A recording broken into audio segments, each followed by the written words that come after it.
Good morning, everybody. So I am Guy, and I am going to try to show you a detailed video on how to install laminate floor planking like this right here.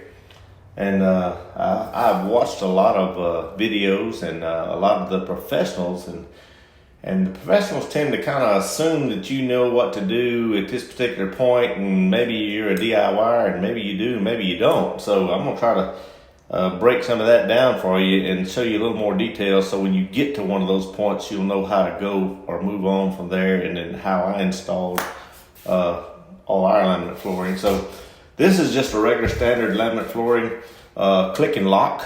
It's a semi-waterproof. It already comes with the foam backing on the back. Now, if you don't have that, you might want to lay down a layer of foam backing on the floor, especially if it's in a high water area. You want to be able to make that as waterproof as you can, like bathrooms, that sort of thing. But this is not. This is a bedroom.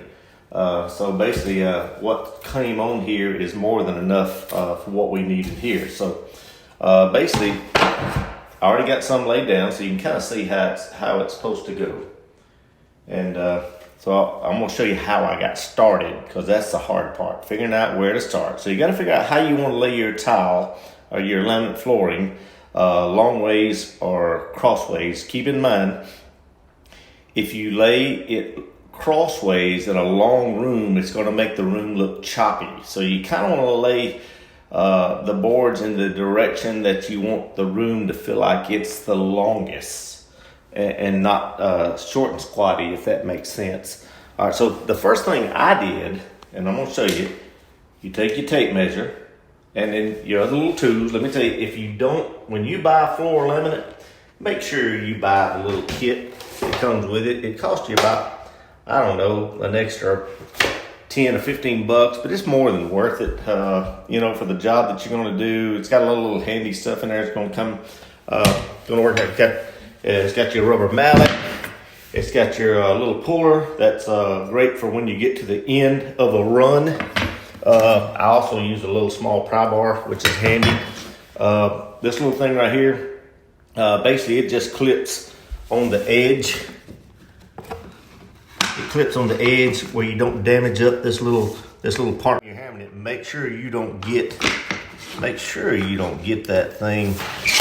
See how that sits right there? Make sure you don't get it down here, because if you damage this little edge right here, you just messed it up, and it's hard to get to go together. So it comes with different little sides. Got a little short side and it's got a long side. So this is how we got started. We first started by measuring. I'm trying to work a video and do it at the same time, so let me show you how to do this. So we want to know exactly what's the width, or pretty close to what's the width of our planking. So this one was 7 7/8 roughly. So, let's call it a full 8 inches.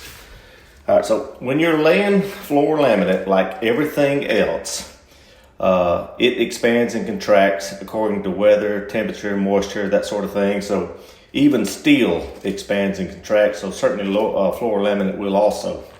So you want to pull it away from the wall about 1/4 of an inch. Give yourself 1/4 of an inch all the way around.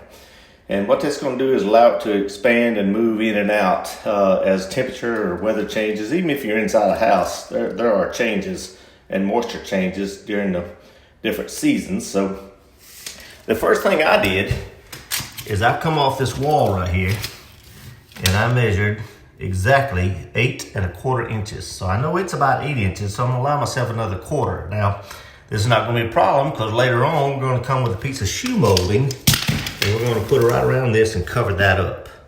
So that's how you're gonna cover that little crack. So, all right, so we measured 8 1/4 here, and then we went down to that end down there, and we measured 8 1/4. So now what you're gonna do, you're gonna take your chalk line here. You're gonna take your mark from down here, then you mark from down there, and then you're gonna snap you a chalk line, a straight line, all the way across the floor. And what that's gonna do is that's gonna help you stay in line and make sure your boards don't get wavered off of that whatsoever. So I snapped me a chalk line, And what I found out is the wall right here was actually stuck out a little bit, because no walls are going to be exactly straight. They're just not. So what I had to do in this case is I just simply trimmed off the back of this, which is about 1/4 of an inch, or not quite 1/4, cut that off, and then it fit right into place, as you can see, and still allowed me a little bit of room. But you can see as it goes down here, it does get wider all the way down. So that's going to allow my movement in the boards from moisture and that sort of thing. So snap me a chalk line, pull my first board section all the way down. And then what I like to do is I'll pin nail this with a pin nailer. So you really can't see them, and a set of shoe molding is going to cover that anyway. I know a lot of you are saying, well, wait a second, you want it to move and you just nailed it down. Well, it'll still have 3 more walls that it can still move to, but I want to make sure that board, that first board, stays exactly on that line. Because if it gets off that line, then you've got a bunch of problems later on. You're going to find yourself with cracks. It's going to be tighter on one end, loose on the other end, and it's just going to cause you nightmares later on. So make sure you pin nail that first board section all the way down, and then you just simply begin to kind of lock them into place. And we're going to show you how to do that. All right, so now this packet also comes with the little sets of these little spacers is what these are. So these are basically used to go up against the wall. You can add 2 or 3 of them or whatever, and that's so the board don't keep continuing to slide underneath or slide up against that wall, and that's what helps you hold it, because you don't want to nail that in also. That needs to be your expansion in. So where we are now is we're fixing to show you how to put down one more board, or a couple boards. So we got the long end. Of course, the long end goes against the wall first. That leaves this little short end for a click and snap. So the long end is going to go into the short end here. So basically all we're going to do is we're going to line it up right there. We're going to get it close. We're going to partially, see how we're kind of partially pushing it up against there like that right there? And then we're going to leave that. And then this is where we're going to take our hammer, this little thing right here, and our rubber mallet. So you got that little groove right here, this little groove right here. It's going to sit right on the edge of that. Don't let it get down here on this lip, because it'll bend it and damage it. It'll make your next piece that much harder. So it wants to go in on its own, but if you'll notice as we begin to tap it, it begins to lock in right here all the way down. Just keep tapping.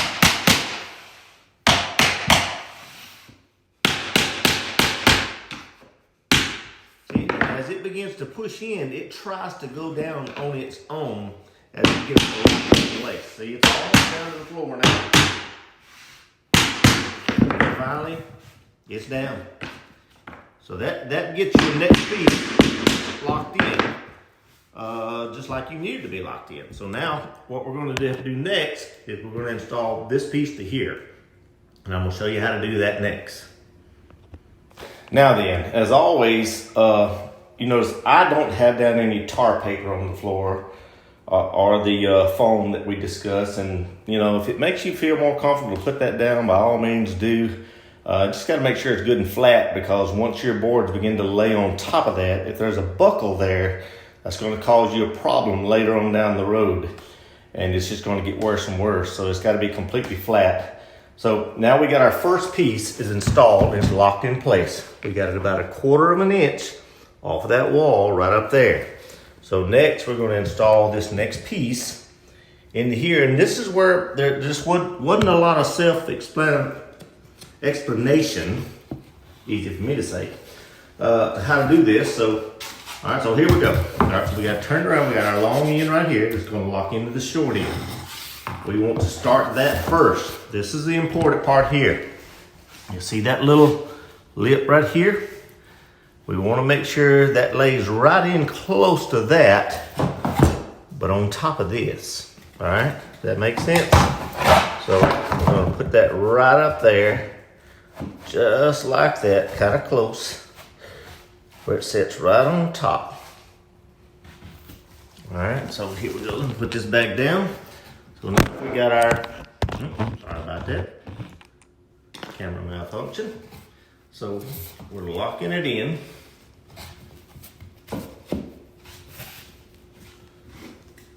Getting back out our little piece here.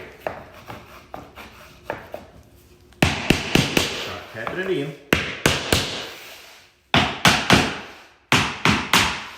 As you can see, as we tap it, it begins to go down automatically. Now, this is where we get to this little crack right here. We got to fix that. We got to shove that piece into this piece. That's why it's important that this piece down here, because you're going to be hammering and tapping it, and you don't want it to slide up against that wall. So what we want to do is either add a couple more of these clips or move the ones that you already have. So they're kind of shaped like that. And that's basically just so you can either have a small crack, or as you slide them together, it takes up a larger space as it gets toward the big end. So we want to stick that right down here. All right. And then we want to slide it. Now you don't have to have these things if you got a piece of wood or anything to keep that from going together. You just don't want that to slide underneath that little edge there anymore. But we've got to tap this into place here. Now, this is where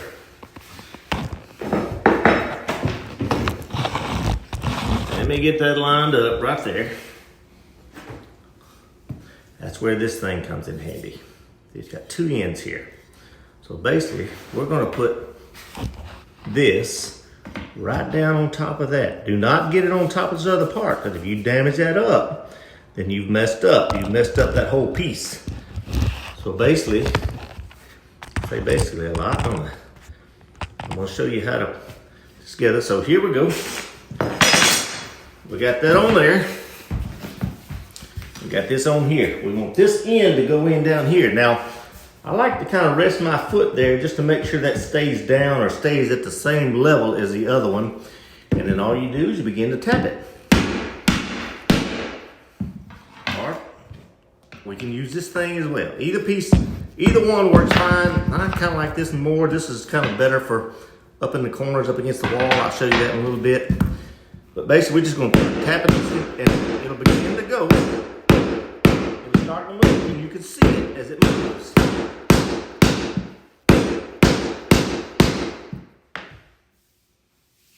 All right, so once we tap it a few times, as you can see, we have sealed that little crack up right there. We got our next piece in. So now it's time to move on to the next piece. All right, so here we are. We're now up against the wall with this last piece. This is why I like to stay in a row and not go all the way across somewhere else. So actually the piece goes this way. The long end goes into the short end here. Let me back that up where you can see that. The long end goes into the short end here. So now what we're going to do is we're going to flip the board around in the opposite direction. We're going to put it where we want it to go. All right, you see that? Now we're going to mark it right here. See, there's our line. Where's our next piece? We're going to mark it just a little bit shy of that with our pencil. And that's where we're going to cut it. So now when we cut this off, the cut off piece will now be against the wall over here. I hope that makes sense because we just turned around backwards, but that's the best way to mark it. You never want to cut this side that butts up against here because it has to lock in. The cut off piece needs to go against the wall over here so that you can seal it up. So all we got to do now is cut this off and we'll show you how we lay that down. All right, so now we've got our piece cut. Of course, I had to make a couple extra cuts here that, You'll have to kind of figure that out for your doors and stuff, if that's what you have to do. But most times, just be a straight cut across here. So remember, we measured it this way, marked it. Now we cut it, we're flipping it around this way. That means this cut off edge is going to go against this wall. That's where we need it to go. So now that we know that it fits, we're looking here. So everything's going to line up. We're going to kind of slide it down into place just like we did all the other ones. See how that goes in there? Back up the camera a little bit. Now we're going to take our little block we've been using. Remember, don't get it on the edge. Get it just right on the very edge of the thing we're supposed to go. Tap it. All right, see how we tap it? It begins to go down. Now, this is where, if you ever get into a spot where you might need a crowbar, a pry bar, if this is really tight right here and you can't get any room to hammer or maneuver, you can simply take this little crowbar like this, push up, get you some pressure, and just by simply tapping the board and applying pressure, it will begin to slide that board down. You can see how it's going down. So if you don't have that problem, then you simply lock that behind it. I like using the hammer. It gives me a little more pressure. And then I just start tapping.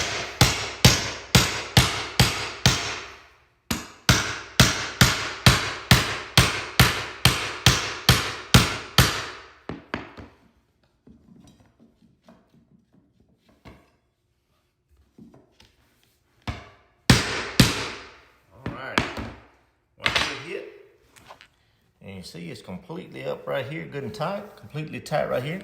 We got our space right here, but a piece of shoe molding is going to cover that up, so that's not going to be a problem later. So now, if you'll just follow those steps and putting the rest of the floor down, I can't imagine anything else that you would run into that would be a problem. If you think that you will, leave me a comment, and I'll try to tell you how I figured it out and how I went along, and hopefully this will be helpful as you move. Now, I do want to show you this. You remember we cut off this piece right here, and so what we're left with is the rest of it right here. So now this piece, now it's got the cut off end, is going to go against the wall down here. So that's how we're going to get our staggered boards in place. See, so now it's going to go right here. Here's your original line. Here's where the next line is. So each time you cut that off down there, bring the piece left over down to here. That leaves you the cut end against this wall, which is where you need it. And then you're just going to simply lock it into place. And then when you get back down there, you're going to have a different size. When you cut that end off, and then you're going to bring that whole piece back down here. And each time you do that, it's going to allow you to stagger the boards as you go. So when you move all the way across in one piece, it does. You have to start cutting boards. Then you wind up having a whole lot of wasted pieces left over. This way you use every last piece that you got, because you're taking the scrap end and moving it down to the other end and starting all over again. Now, not to say that when you get through you might have some scrap, but this will keep you from having very much scrap. So, I mean, now I could finish doing the whole floor. I don't think you need to see that. You can see how it goes, as everything's fitting pretty tight. No problems. Make sure you keep the floor swept and cleaned up. Before I do any more, I will make sure there's no bumps in the floor, no pieces of, I don't know, some kind of pieces of wood or trash, because if you leave that, once you put a plank on top of that, that's going to become a problem later on. So I hope you can see that ceiling. I did that myself. I cut the wood myself and everything, and put that up there myself. So anyhow, you know, if you have a question, leave a comment. But I hope that answers all your questions that I ran into whenever I was installing laminate flooring. And as you can see, we've already got a lot of it put down, and we still got a lot more to go. We're remodeling a very old house. This was one of the floors that we already done. What little bit you can see of it, all the way into that room, but you can see it looks pretty good as we go. No problems at all. Had a little area right here that we had to work with, and so everything laid really nice and tight. Not a lot of problems. And now we got our shoe molding all the way around. We've added some painter's tape to keep from painting the floor. But that's going to seal that edge that was there. So hopefully that'll answers all your questions. Like I said, if you have a question, leave a comment. I'll try to answer it. And good luck with your laminate floor doing it yourself, because the contractor's going to charge you a lot of money to put that down.